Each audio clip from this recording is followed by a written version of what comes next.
So Matthew asked me to come and talk a little bit about education. So talk a little bit about what I'm doing. I'm interested in education, so I do. I was in retirement, and then I got a dream about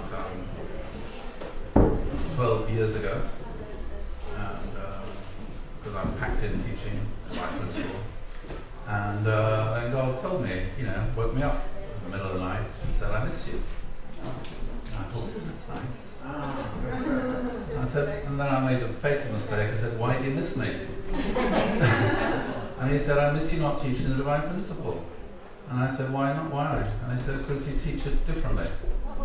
And then that's how I started getting involved again in doing Sunday school, and eventually started teaching again. Because when I left the UK and left lots of things, I went to America, to seminary, then went to Russia. I didn't teach the principle again for another 10 years, I guess, 12 years. Anyway, so now I'm just doing this more and more and more, and I'm very grateful that people invite me more and more to teach, and I'm even more grateful that now, I also get paid, director of education, so instead of tutoring and teaching maths, I can actually do this.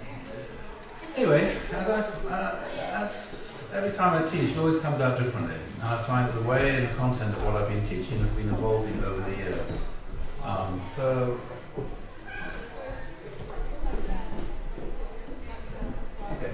just try and rush through a few ideas here. What is the principle? Well, it describes itself, or it describes a new expression of the truth. I'll go stand up in here, read it over. So what does that mean? Well, in one way you could say it's the best explanation. Best explanation of nature reality that I've ever come across. As an RE teacher, I studied lots of different religions. I read philosophy at university. And the principle to me explains the nature of reality far more accurately and profoundly than any other thing I've ever come across. And also, as a Christian, it provided for me a much better interpretation of the Bible. So what sort of things are different? Well, one is understanding the nature of reality is different, particularly the dual characteristics. In a way, when we've heard this so many times, we think, well, that's just boring, because honestly speaking, the way it's presented normally is boring. But actually it's incredibly profound in ways you don't even recognize or realize. Because this isn't the normal way in which people make sense of the world in which they live. This is not the normal way of understanding the nature of reality. This is the normal way in which Europeans understand the nature of reality. This is the table of opposites by Pythagoras, which this is the sort of basic presuppositions of the whole of European culture, is this understanding of the nature of reality. These table of opposites, they're opposite to each other, they're in conflict with each other. We see good and bad at the bottom there. The Greek view of the nature of reality is that good and evil are woven into the fabric of the universe. And that comes up in such simple expressions as you can't have good without evil. Is it true? No. But this is a basic assumption that people have about the nature of reality, and it informs our whole way of looking at things. It's all based, anyway, it's really interesting. You explain the European Union, explain all sorts of things by this. Basic assumption, I'm not going to talk about that. The basic assumptions, the nature of existence that you find within European cultural tradition. It's like that. Male and female are there as well, so light, dark, straight, curved. And what the significance of this is, you go back to the Greeks, you go all the way, it's an oral expression of mythology. It's the idea, it's not so interesting. Why is this important? As Bertrand Russell said, Pythagoras is probably the most important person in the whole of European culture in terms of he furnished people with the basic concepts in which they see the world in which they live. For example, positive and negative, okay? As opposites rather than complementary. Well, they function differently. If you look at the language, would you like me to say, David, you're so negative? No. You're so positive. But the point is that these two words, positive and negative, have two different kinds of meaning. One is neutral, positive and negative electricity, protons and electrons. That's a neutral. But on the other hand, there's a moral overlay as well.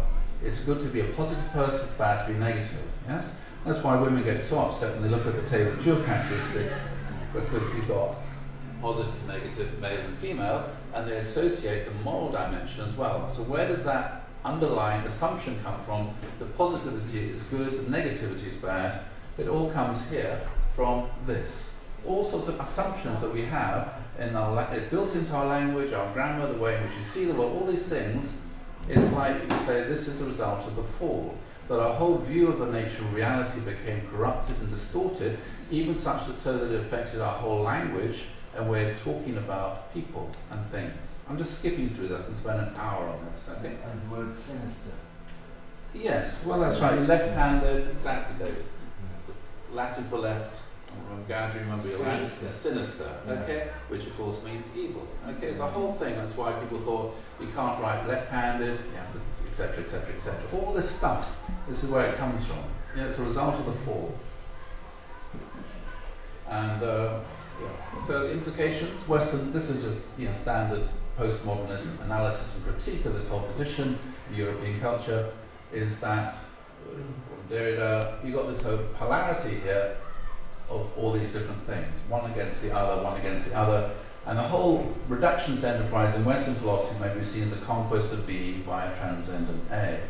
So that's the whole of European culture is A, is good, all the things here are good, trying to destroy and eradicate this, okay? Another thing you put here is mind and body, okay? So Aristotle thought that only men have a mind. That's why for thousands of years women's education was almost non-existent. The whole thing corrupted, okay? And that's why you get straight cucumbers are good, cucumbers are bad. There's a lot more to it. Never mind. Okay, so these are the implications. It's been like that, okay? You can find it in poetry, Shakespeare, good without evil, it's like light without darkness, etc. Spencer, Milton, all these sort of ideas that permeate the whole of European culture. This is an alternative perspective. This is, of course, yin and yang, but they're not opposites, they're seen as complementary, okay? And that's the principal view, flows out of this, okay? So it's a very different way of making sense of the nature of reality. Another thing that's different is the principles of life. Anyway, so these are sort of things I go into trying to show how the principle is so different, and it helps us to analyze the nature of the society in which we're living. And children really need to know this because they need to understand the presuppositions which underlie the education they're receiving in school is based upon Pythagoras. And out of that conflict thing, of course, you get thesis, antithesis, and you get marks and everything else. It all flows out of there, and people aren't even aware of it. So to be perfectly honest, I hate to say this, but most of the ideas running around in the heads of our kids, most of our kids are Marxists, yeah? Without being aware of it, because the ideas that they've absorbed from the educational system, the way they study history, literature, and all these things, flowing out of this fallen Marxist perspective. So we need to understand the principle in a way in which we can develop it to help people to make sense of things, to realize what it is they're studying at school, and then to come up with an alternative critique and way of analyzing history, literature, science, and all these things. And from that point of view, the principle is incredibly rich as a research program. It's just that we haven't even thought about it. Anyway, other things which are interesting. Life of Jesus is interesting. But lots of things in the principle are actually the same. The basic Christian view of hermeneutics is that the Old Testament foreshadows the life of Jesus. That's why I always used to find Christian sermons boring, because whenever they study the Old Testament, they're always saying, well, this is a foreshadowing of what's going to happen there. This is how, this prophecy here relates to Jesus thousands of years later, etc., etc., etc. You know what I'm saying? Anybody here Christian? Yeah, that's the way it is. Boring. No, it's annoying. It's annoying. Anyway, so the whole life of Jesus then becomes a prism for interpreting and making sense of the Old Testament. The principle, which is written for a Christian audience, actually follows the same process and the same hermeneutic. So when you look at the divine principle analysis of the Old Testament, it's looking at it, or a lot of it is what is foreshadowing Jesus or true parents. So for example, you have that chapter comparing Moses and Jesus, this, which honestly, I hate to forgive me. You're not recording, so. It's really not very interesting, okay? Okay, 3 things happen there, then 3 things happen here. Okay, That's a Christian approach to studying the Old Testament. It's very Christian in that sense. And when we look at the stories in the Old Testament, the way in which the divine principle book interprets them, it's always to do with connecting to make the foundation receive the Messiah. Yes? Yes. So in that sense, it's a very Christian approach to the Old Testament, because it's analysing the Old Testament in a very Christian way, that everything that happened there is meaningful only to the extent it connects to the life of Jesus, or for us, the life of Father. That make sense? Yes. Okay, so it becomes a formula. This is the basic Christian formula which you see in divine principle: creation, purpose of life, fall, restoration, second advent. Okay, and then when we look at restorate, the way the principle analyzes the Old Testament stories is it's about establishing the foundation to receive the Messiah, which requires a foundation of faith, foundation of substance, and the particular understanding of foundation of substance, which is about overcoming the fallen nature. The particular fallen nature the divine principle book looks at is a very narrow aspect of fallen nature, which is just the archangel-Adam relationship. Okay, it's much more to than that. That's the foundation to receive the Messiah, and then you go through the stories. Sometimes there's a bit of success, most of the time it's a failure, and you feel really depressed, you feel really negative and critical about all those characters instead of really having the kind of love and respect for them one ought to. Okay, this is algebra. Any mathematicians here? Good. All right. So you start off there, and you have to work out what is x. And so you go through all this whole process. All right. I can't do it for you. I just took it off the internet. Okay. And you might work it. You go through your workings, and you get to an answer. Okay. You might go through the second time just to check that your workings are correct. Would you want to go through it over and over and over again? No. The point is, once you get to the conclusion, you've got the answer. Why would you want to go through all the workings out over and over again? Yes? When we teach the principle, we teach it, and the whole purpose is to get to the conclusion that Father's the Messiah, and there's a whole logical, very, very logical argument: foundation of faith, foundation of substance, foundation of seed of the Messiah, all the history powers, everything. You get to the conclusion, and you may go through it 2 or 3 times, just and find a few interesting extra bits. But after a while, people think, well, why would I want to go through the argument all over again? I accept the answer, I accept the conclusion, let's move on. Yes? And so a lot of people, unfortunately, tragically in our spiritual community, they don't want to study or hear the principle again because they say, I've heard it all before. And to be perfectly honest, I agree.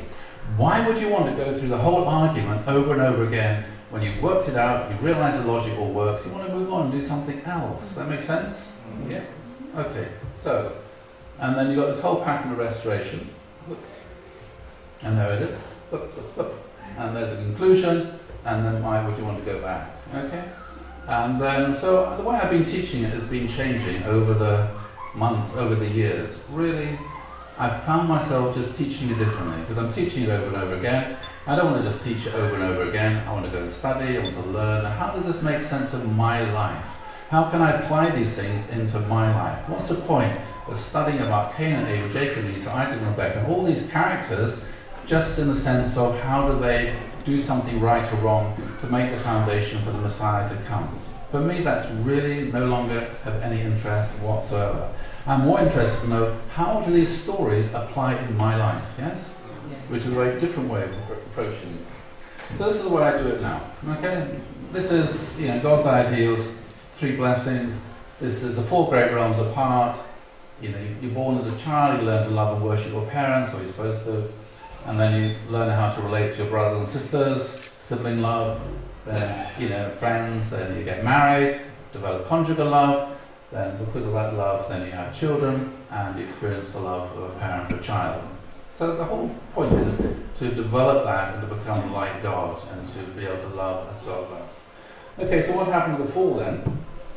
Well, because of the fall then, Eve was actually traumatized by this relationship which she had with Lucifer. She was sexually, emotionally, psychologically traumatized, totally traumatized. And that affected her relationship with Adam and how she was as a wife and a mother, etc., etc. If you want to understand this, read the newspapers. It's all there. Sexual abuse, the effect that it has upon women is devastating. And then she developed all that stuff. Adam's also developed archangelic nature. And so what happened to the fall then All the relationships at the four great realm of heart, each one of them was corrupted and distorted.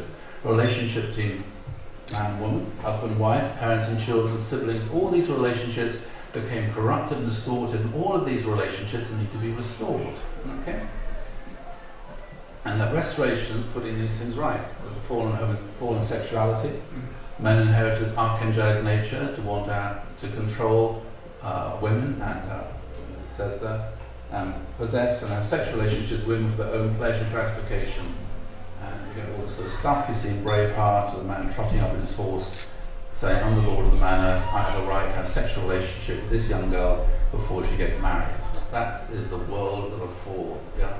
The world, that's how Satan dominated this world, through that kind of stuff that was going on. And it still goes.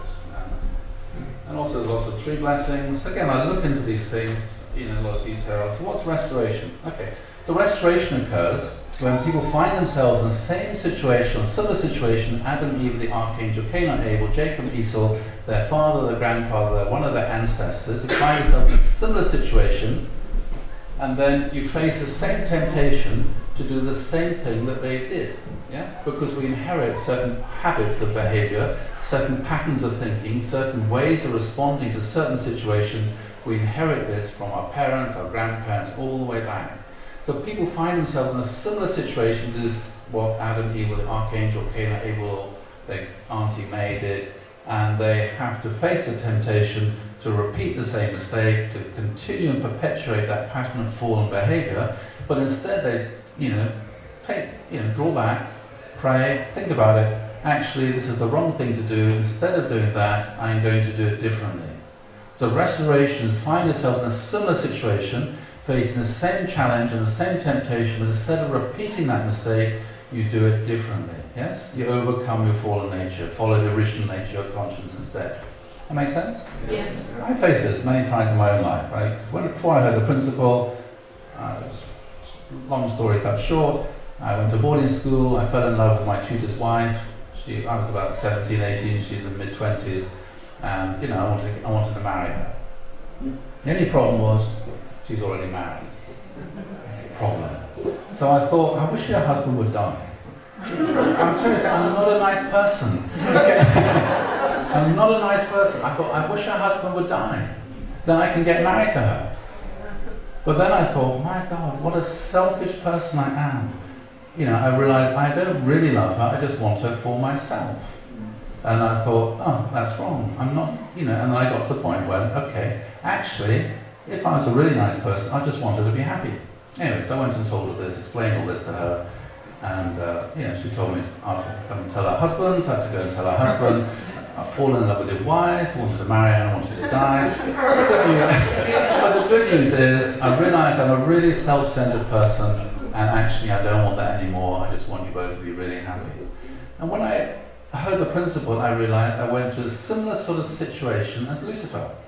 Yeah? And this time, instead of doing what Lucifer did, and going slashing his car so he'd have an accident so I could marry her, I thought about all these things. I actually just did it differently.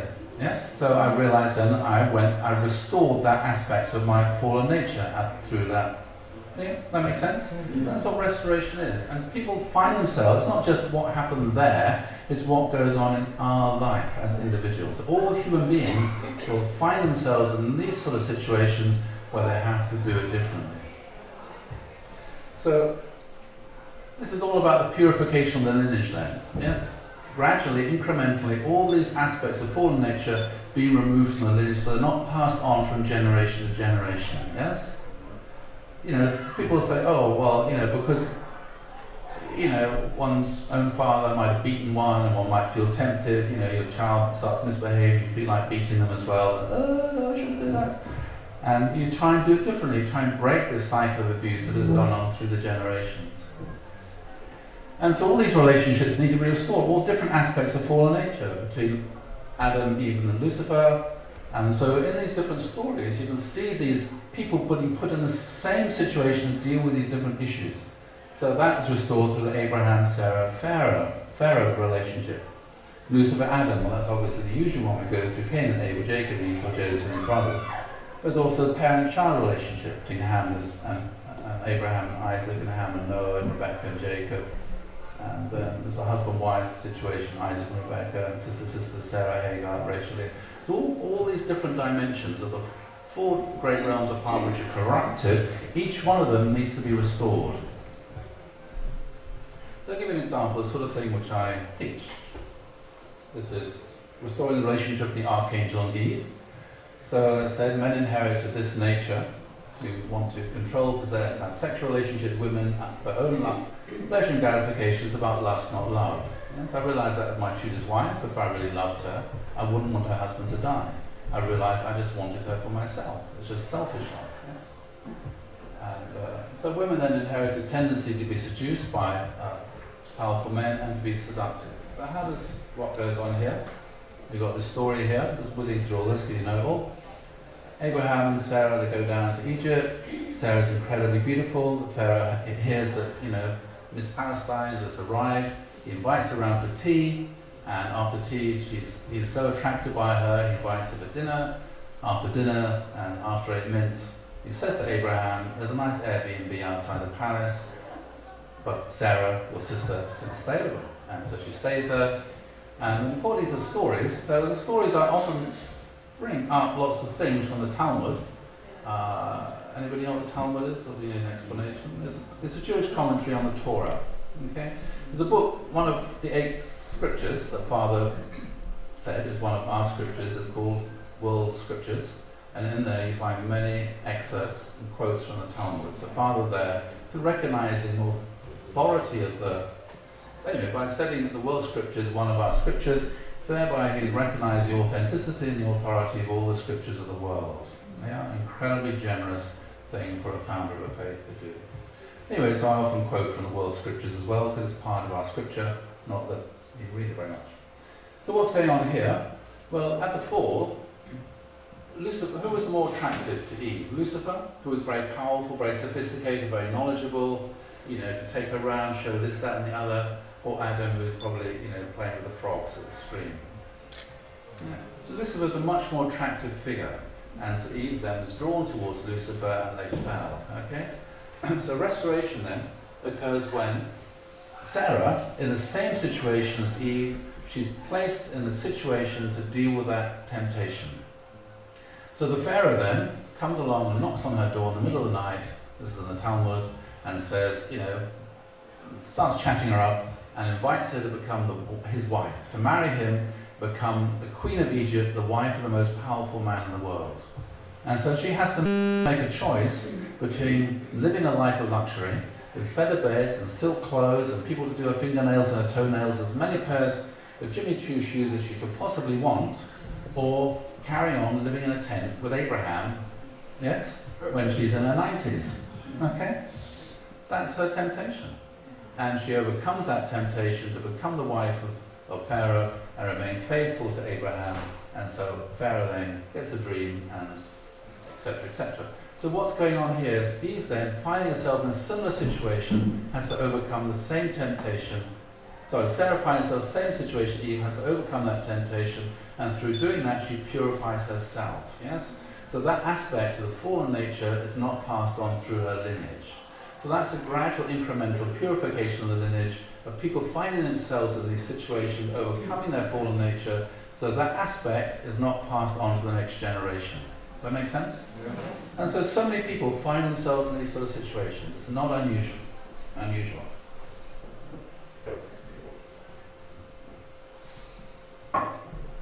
Anybody like this story? Yeah. Very interesting. Hmm? Very interesting. Interesting. Do you like it? Yeah. Why? We can relate to it. Can you? You ever done it? It's child abuse. You ever... How would you relate to it, Joanna? Because I've had experiences like that myself.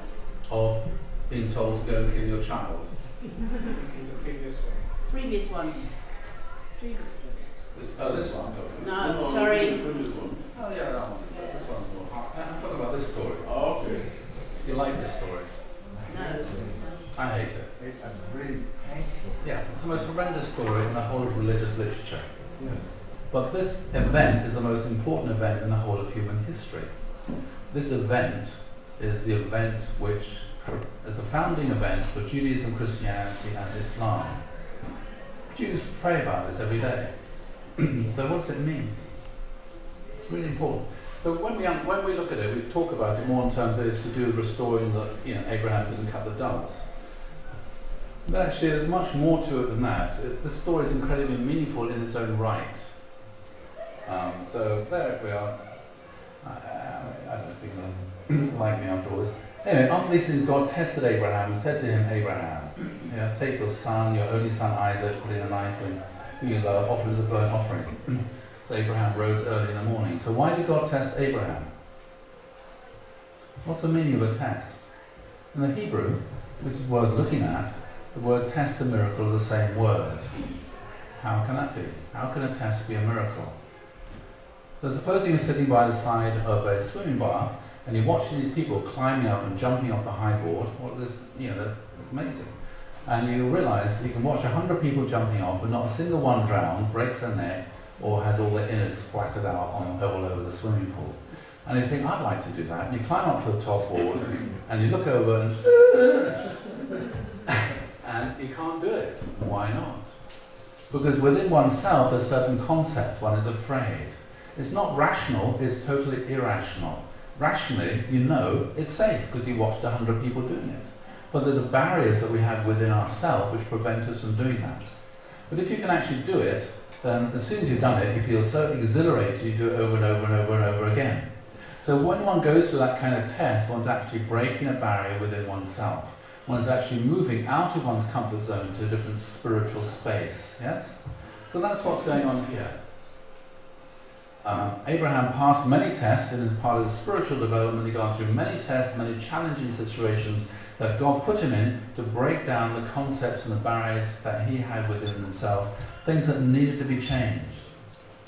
And sacrifice Isaac was the most shocking of all these things. Why did God ask him to do it? Why is he willing to do it? Why did Isaac go along with it instead of saying, get on the phone, child line please, serious case of child abuse just about to take place. So what's going on here? Why did he do that? And it's all to do with restoring what went on at the fall. Who are we? We're supposed. I'm not going to let you answer the question because I haven't got time. We're supposed to think of ourselves as I'm the son of God, you're the daughter of God. The core of our being, core identity should be I'm the son or daughter of God. It's all about lineage. Lineage means who is my parents and yes? So my parent is God. That I'm God's lineage means God is my father, God is my mother, okay? As a result of the fall, people lost their lineage. The relationship between parents and children was corrupted. So what did Eve call her first son? Cain. Do you know what the word means? It says it in the English. Yeah. I have acquired a son. The word acquire is kaniti in Hebrew. Eve said, I have acquired a son. So from her point of view, this was her son. She felt that her son was her possession. She owned her son. But whose son was Cain? God's son. But from her point of view, he was her son. And she's very possessive, very controlling. Yep. So all these things was a result of the fall. Okay, so Abraham's chosen to be a role model for all humanity. As it says there, I've chosen him to instruct his children, his household, to keep his way of the law by doing what is right and just. And, but is Abraham a role model in terms of this?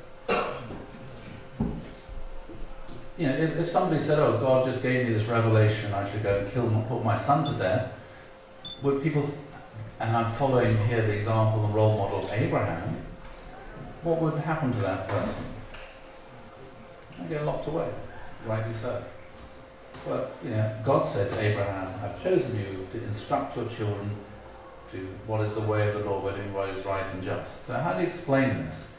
Here, Kierkegaard talked about, because it's God's will, it's okay to kill people. But this is basically the logic of the suicide bomber, the religious fanatic, The end justifies the means. Because I'm doing it to achieve this end, which is God's will, it's okay to use any means in order to be able to do that, whether it's murder or robbery or theft or lying or anything else. Okay? End justifies the means. Yeah? That's the logic of interpreting the story in that kind of way. Yeah? Why do people go and blow themselves up? Or why are mums happy for their kids to go and blow themselves and kill lots of infidels? A misunderstanding of the story. The most important story. Anyway, basically God doesn't ask us to be unethical. The whole of the biblical tradition is don't break the law. Yes? Okay. So I have to look at it a different way. It's all to do with the restoration of the fall. Everything. Okay? We need to understand it's all to do with restoring the lineage, restoring what went wrong at the fall. In the ancient world, this is the way it was, and in much of the world till today. Family was a domestic religion, people used to worship their ancestors, people used to practice child sacrifice. As a way of worshipping God, they would sacrifice their children. Why would they do that? Why do people practice child sacrifice? Why do they roast their kids on a spit?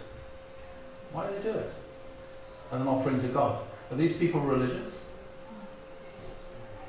They're profoundly religious. And they want to give to God that which is most precious to them. Yeah? What is more precious to a parent than their child? So people, out of their deep religiosity and their incredible devotion to God, would actually sacrifice their children. From God's point of view, how does it look? How does God feel when he sees all these babies being roasted and put to death? Is he happy? No, because whose children are they? His children. That's right. So, not good. Okay, so the reason for this is because in the ancient world, the man of the house, his wife was his property, his children was property, he owned his wife, he owned his kids, and so because they're his property, he could do with them whatever he wanted. He could put his wife to death, and it wasn't against the law. He could sacrifice his children, it wasn't against the law. Yeah? And this is the basic relationship to patriarchy, which has continued through the whole of European and world history, really, much of the time. Yeah? Until England, until relatively recently. I mean, in the 1950s, well, in the 19th century, if a wealthy woman got married to a man, what happened to her property? The man got it. The man got it. If a woman in the 1950s wanted to open a bank account, what did she require? Yeah, permission from her father or her husband. Yes? Why? Because they owned her. She was their property. Does that make sense? You listen to the feminist critique of the whole of society, it's that thing. All as a result of the fall. Okay? So the biblical tradition rejects every single one of these points because they're fallen, they're satanic, they're pagan. Okay? Every single one of these points is the result of the fall. The biblical worldview is totally different. We worship the God of all humanity. Yeah? You don't worship your ancestors, you worship God, because every single human being is a son or daughter of God. This means a radical egalitarianism. That means every single individual is a son or daughter of God. That means every single individual has divine, unique, eternal value. Okay? So parents then don't own their children, parents are the guardians of their children. The children are God's children that we give birth to. Does that make sense? Yep. The other thing is, father, mother have equal authority in the family. Page 1 in the Bible, God created human beings in image and likeness, male and female, he created them. You shall honour your father and your mother. Totally shocking in the ancient world. A total rejection of patriarchy, yes? Shocking. I mean, we read it because it's been there, it's always been there, we assume that's just normal. But actually, this is incredibly shocking. This reversal, this attempt to reverse the patterns of fallen human history. And so what God is asking here is this, to change this, break this fallen family and fallen tradition and establish a different one. So when God says to Abraham, I want you to sacrifice your son as a burnt offering, what could Abraham, the one that you love, your only son, yes, what could Abraham have said? What could he have said? No. And then God would have said, why not? And what would he have answered? How would he have justified saying no to God? He's my son. He belongs to me. He's my property. You can't ask me to sacrifice my son. He's mine, yes?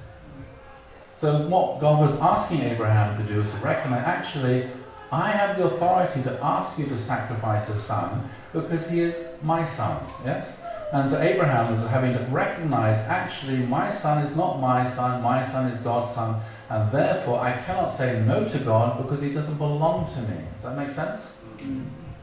So from that, he's breaking this thing, the idea that parents own their children. So if you don't own your children, you don't have the authority to sacrifice your children. Does that make sense? Because the children that we have do not belong to us. They're not our property. They're God's children. They belong to God. Our duty is only to love our children and take care of our children because they're God's children. It's like a privilege to have children, to give birth to God's children, to take care of them, look after them, help them with education, everything else to fulfill their potential. So a parent then does not have the right to sacrifice their children because they're not their children. Does that make sense? That's what God is that's what God is establishing at this point. Okay? And so from this point here, if every human being belongs to God, if every human being is God's property, is it possible for anybody to own another human being? No. How can you own someone? This event here is the beginning of the end of slavery, thousands of years later. How can you own another human being if that human being belongs to God? It's unthinkable, yes? It's only recently people started working out the implications of this life-changing, world-changing event. The whole Declaration of Universal Declaration of Human Rights, 1948. Yeah? It took 4,000 years for the implications of this event to gradually work through and transform the whole of human history, starting with one event with one individual, then to the family, society, nation, eventually now the whole world level, the idea that every individual has unique divine value. Oh, people never realized it before. Yes? It's all a result of this event. So this is all about the change of lineage. So, I mean, Isaac's shocking as well. What was Isaac having to do? When Abraham said, Isaac, God's asked me, he wants me to sacrifice you. Isaac could have said what? I'm off. It's my life. My body, my life. You've got no right to do this. It's me. What I'm saying? So Isaac also is having to go through a whole process of acknowledging, actually, I don't own myself. I belong to God. If God wants to sacrifice me for whatever reason, which I cannot possibly fathom or understand, he has the right to do that. So Isaac also is having to give up his ego in that sense. Yeah? Acknowledge he belonged to God. So that's what Father said, was a change of lineage take place when people go through a life and death situation for the future dignity, for the sake of God and the future dignity of man. So Abraham and Isaac went through this life and death situation for the sake of God and the future dignity of man. This event established the dignity of man, that every human being is a son or daughter of God, has divine, unique value. That makes sense? That's how it works. This is a change of lineage, a change of identity from, I belong to my parents, to, I belong to God. I have to do what my parents say. First of all, I have to make sure I'm living according to my conscience. Yes? All these things Father teaches. And so he did this, established this whole principle. Okay, so what's changing here? The change of ownership from belonging to Satan to belonging to God, change of identity from a child of Satan or a slave of the Pharaoh to a son or daughter of God, or a people of God.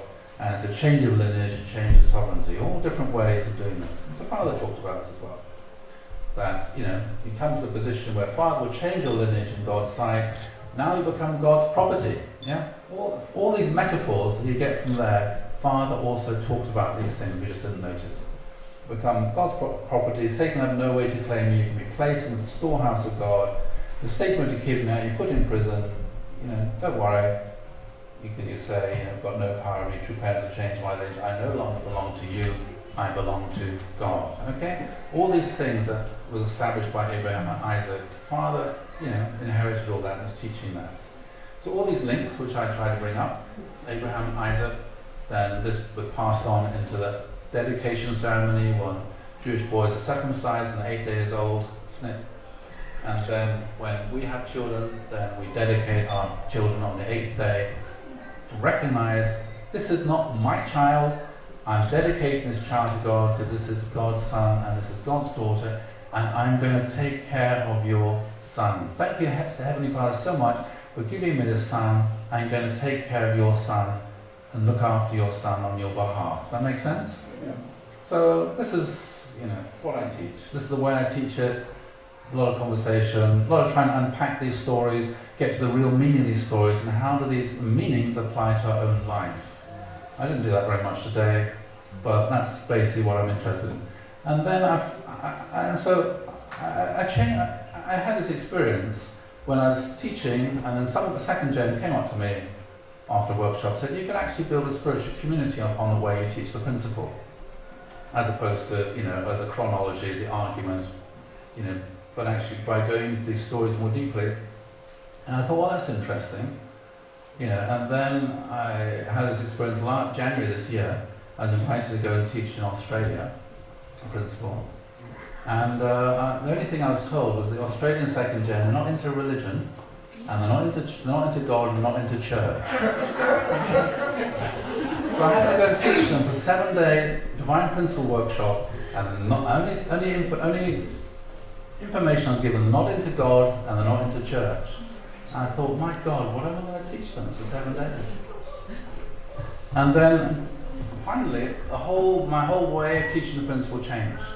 Just as I was on a plane, just before I arrived, and this whole conceptual change took place, so that I spent a whole week just going entirely through these stories, Adam's family, Noah's family, Abraham, Isaac, Jacob's family, Joseph, a whole week, 4 hours, 5 hours a day, just looking at these families in incredible depth and detail to show how each of these things was connected to restoring the four great realms of heart. So yes, it's a very humanistic way of looking at things, because it's trying to find how do these stories relate to my own personal life, as opposed to, well, it's all part of this argument to prove Father's the Messiah, but actually, okay, we will accept Father's the Messiah, why do we want to go through the argument all over again? How can I actually find how these stories relate to me as a person? And then also going on from there, trying to say, okay, going to what Matthew's talking about, tribe Messiah things. Another thing which I talk about a lot whenever I give workshops, how to I can't remember the word.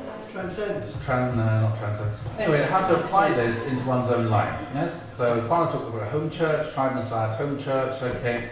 How can you have a tribe Messiahship consciousness that when you go to school, this classroom and this school, this is my home church area. All these kids in this class, they're my people for whom I should feel personally responsible to make friends with them. And maybe somebody's really lonely, and depressed. How can I reach out to this person, not to convert them, forget the conversion business.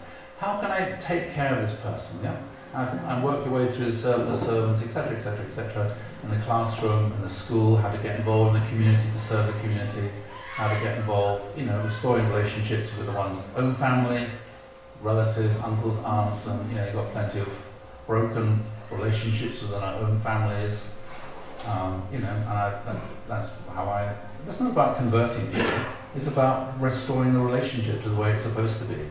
I had my mother, some of you know her, she was quite a character, and I never understood why she never got on well with her two sisters. She had two sisters, one 2 years younger, one about 7 years younger. So the one who's 2 years younger, whenever they met, we had Christmas, they were always fighting, until the day they both died. They were both fighting on the phone and everything.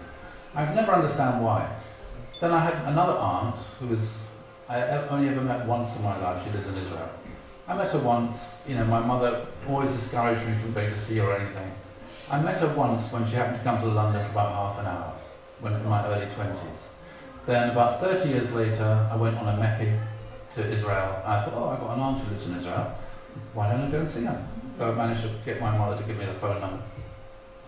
And I phoned her up and said, it's William, your nephew, I'm coming to Israel, can I come and see you? What could she say? What did she have to say? Yes, she's my aunt. Yes. If you met a random stranger 30 years ago, you couldn't you remember we met in London all those years ago? Yes, but because of the blood connection, we're blood relatives, so you could only say yes. I went to see her, and she told me the whole family history. When my mother was 20, she went with her sister who was 18 to a dance. They got all dolled up and dressed up and everything, and they went to a dance. On the door outside, it said, you have to be over 18 to go in. My mother always lies about her age until the day she died. Her doctor didn't know how old she really was. Have to be 18 to go in? My mother told the doorman, I'm 18. The doorman knew my mother's sister was 2 years younger, and my mother's sister had to walk home. Oh, and that's the way it was.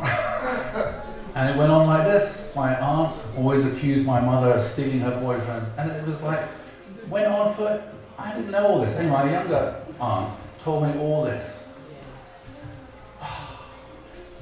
So listen to it. And then my younger aunt said, look around my house, she said. There's not a single thing in my house from my parents' home.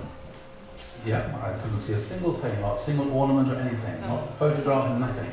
She said, that's because when Mum died, your mother, my mother, took it all. And then she said, when I was a child, my mother, my grandmother, had this beautiful Chinese, incredibly delicate Japanese bone china tea set. And I always wanted to touch it, but my mother would never, ever, ever let me touch it. And she was talking about it. And she said, I wonder what happened to it. And I said, it's in my garage. When my mother downsized, she gave me her stuff, and I just packed it into this box and put it in the garage. Didn't know what to do with it. And I said, oh, it's in my garage. I'll arrange for, I won't know what to do with it. I'll arrange for you to have it, get it. So a couple of months later, my son was going to support a STF project in Israel, so I persuaded him to take it there, and then he met my aunt, and she got it, unpacked it. And a couple of weeks later, she phones me up like a little girl, talking about all this beautiful china. She always wanted to touch it. Now the first, after 60 years or 70 years now, she could finally get her hands on it, and she could touch it, and she could play with it, and she suddenly and I realized this is restoration. All that pain needed to be resolved. And I could easily say, well, that's you and your aunt, you and your sister. What's it got to do with me? But I realized, no, I'm my mother's son. There's pain here, there's something here that needs to be restored. And it's not about converting my aunt, forget that. It's about restoring her heart and the relationships within my family, which were broken. So many things like this in all of our families. Yeah? And I realized that's what it is to be a tribal Messiah. One level is your local community, church community, your neighbors, your school, your university, your place of work.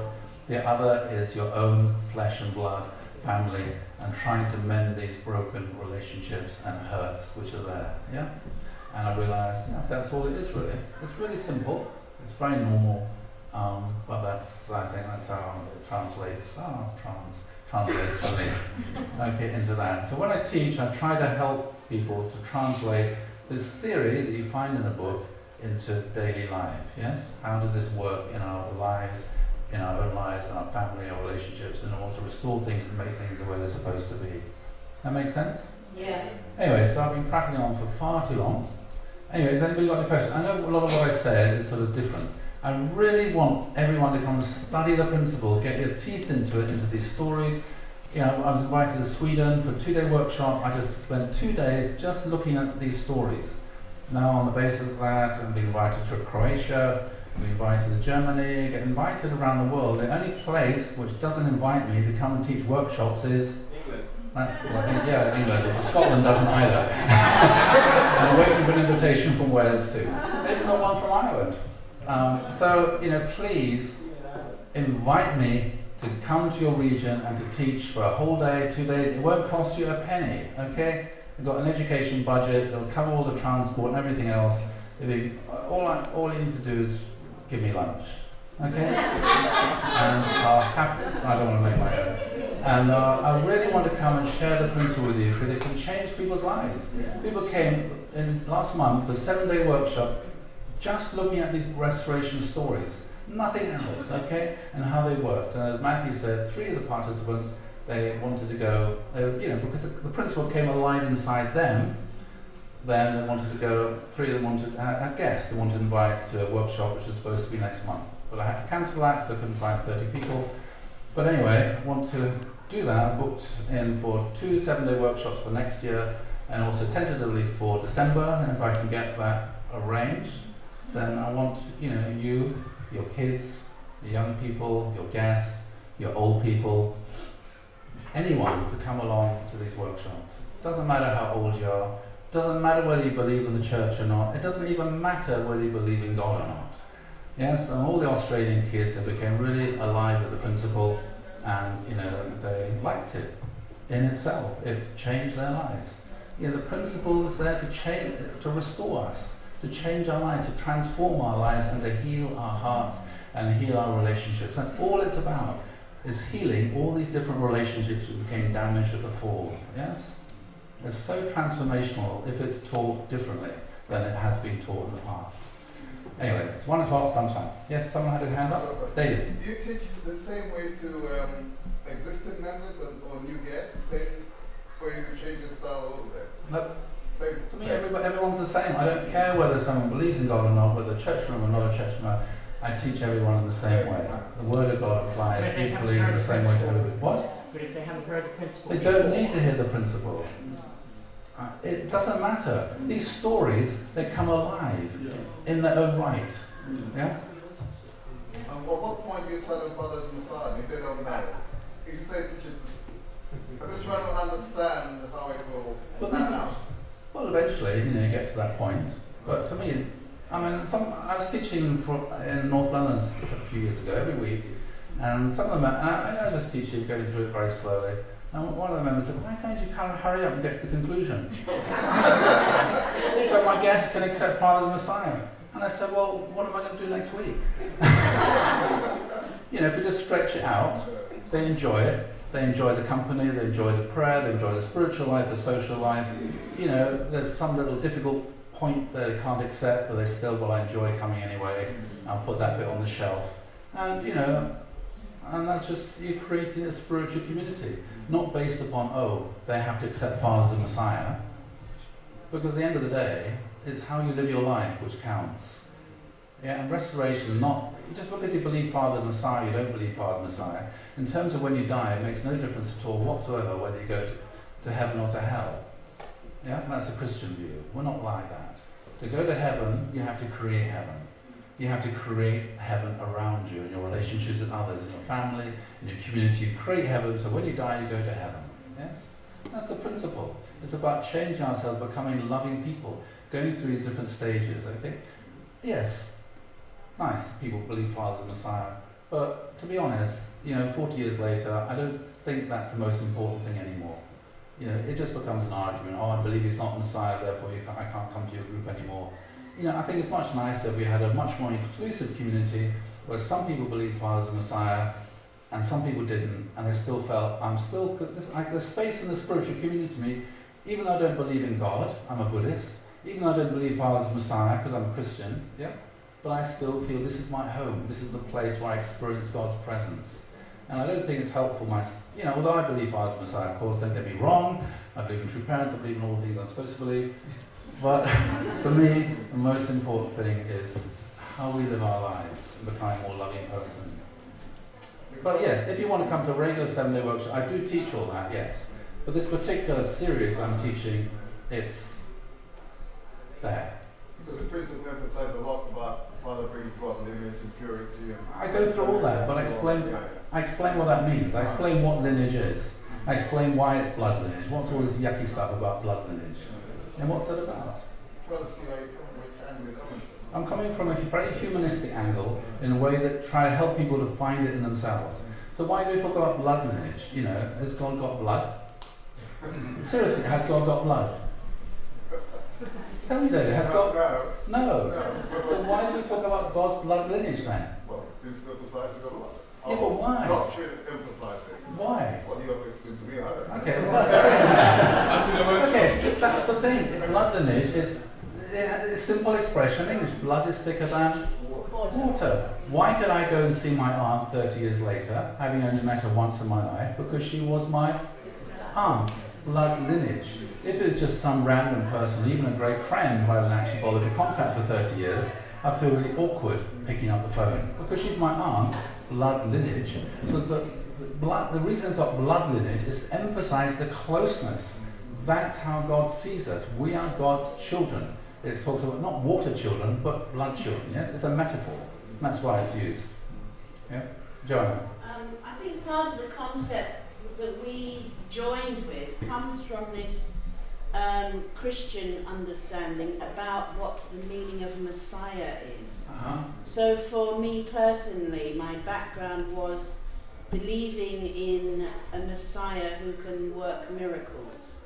And when we join with that kind of a concept, we're waiting for these miracles to happen to us, whether they're coming from Father or simply because we joined. We're waiting for miracles to happen from this Messiah movement. Yeah. And I think this concept, we need to realise that those miracles are going to come only when we've understood what you're explaining now. Yeah. And not just on, oh, I've joined now the Messiah is helping me and I can forget about all my troubles and chuck them away and I'm saved, just in this Christian concept of being saved by the Messiah. We fall into the same trap. I'm saved by true parents, I don't need to worry now. You know, but actually that's the beginning of the journey. And looking back now, because we've been doing that for so I'm long, not going to have you, don't worry. you know, we can see that it is the beginning of Yeah. the journey. Like I said, anyway, salvation starts when you realise you are the Messiah. Yep. The tribal Messiah. You're the Messiah. That's the So thing. I feel very comfortable to listen to what you say because I can identify with that. But it took me a long time to get out of that other concept, this Christian indoctrination concept. I'm being saved by true parents concept. Yes, I agree. You know, because that's the way that most of us join. Yes. And it took me 40 years, honestly speaking, Yeah. to finally figure Yeah. out what it's all about. Yeah, same here. So And it's thank just you the for way, all I pointing can say that is the way I teach is totally different from the way I talk. Can I join that realization?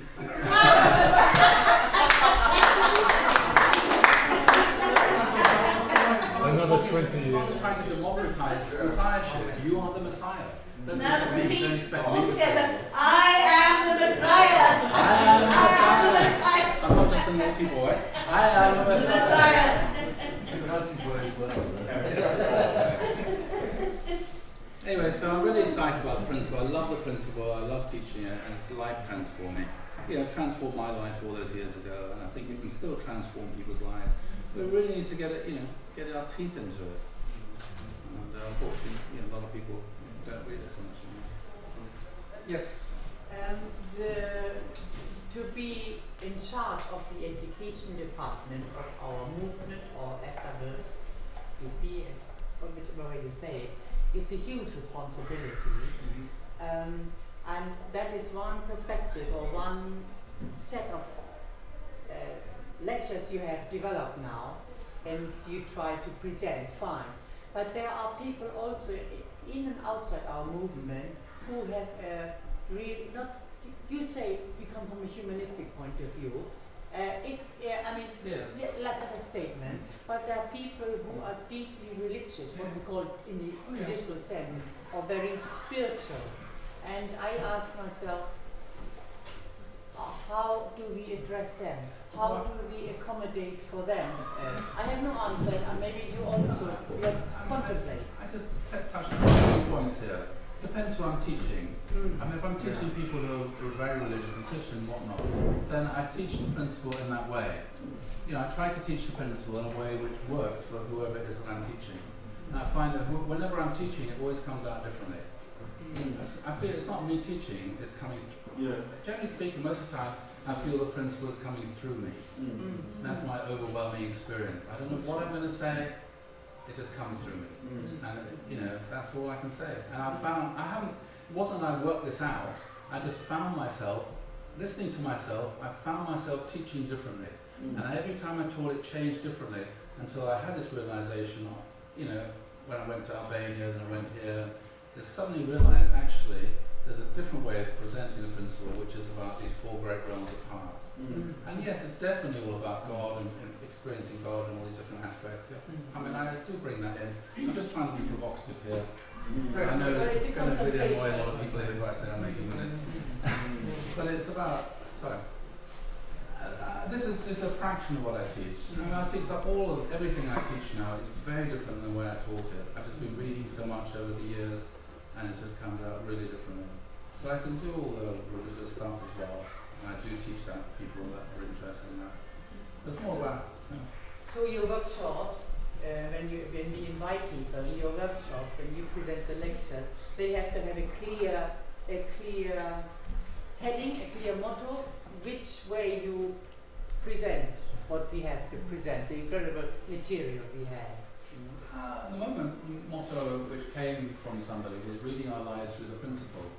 So how can I interpret my life in terms of principle, so I can understand where do I fit in God's providence? Where am I in terms of restoration? What is it I need to do? How to make the principle alive for me as a person? All I can say is anybody would be comfortable coming. That's all I can say. Because it's really, I'm looking at stories and how these stories relate to our own life. I'm not trying, I mean, eventually, of course, people come to accept, actually, when you go through all the history, powers, and the Father and Messiah, yes, I teach all that. Yeah. But this particular, what I'm doing at the moment is different. Good. There is no value-free or personality-free absolute interpretation of divine principles given by yours. There is no orthodoxy. No, it always comes out differently. This is my reading of the principle. All these bits. This is the way I interpret it. I read it. Other people read it differently, and of course, it's always good for people to hear lots of different people teaching the principle, because it always comes out differently. This is my personal. Anyway, I don't want to say this is a revelation I received. All I can say is, I just felt God working my life to teach the principle in this way. And the feedback I've had is, generally speaking, being quite good. It's always evolving, it's always changing. This is what I believe today. Listen to me next week, it'll be something very different. God is alive. The principle is alive. I always say to people, you still believe the same thing today you believed 40 years ago. You haven't changed. You haven't grown in your faith. It hasn't deepened or changed. You still believe, if one still believes the same things. Anyway, it's 1:15, I should stop. Anyway, if you want to talk to the person,